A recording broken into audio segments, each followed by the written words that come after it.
వంట అనేది పెద్ద బ్రహ్మ విద్య కాదండి. చదువు రాదు అంటే చదివితే బుర్రకెక్కుతుంది అనేవాళ్ళు కదా. కానీ వంట విషయంలో కొన్ని మసాలాలే కిచెన్లో ఉండేది.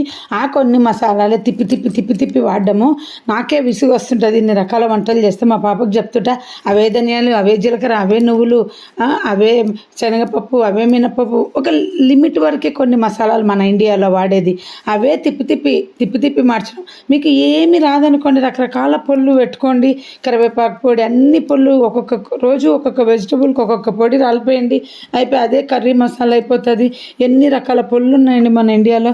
రకరకాలు పోని హోమ్ ఫుడ్ తినండి చక్కగా చేసుకొని. మీరు ఇంత డబ్బులు సంపాదిస్తున్నారు ఈ జనరేషన్లో. నాకు ఒకటే బాధ, నిజంగా రేపు నా పిల్లలు కూడా ఎలా ఉంటారో తెలియదు, కానీ మీకు సంపాదన ఎక్కువ, నోటి రుచి తక్కువ తింటున్నారు. ఇళ్ళల్లో వండుకొని తినడం కంటే బయట తెచ్చుకొని అడ్జస్ట్ అయిపోతున్నారు.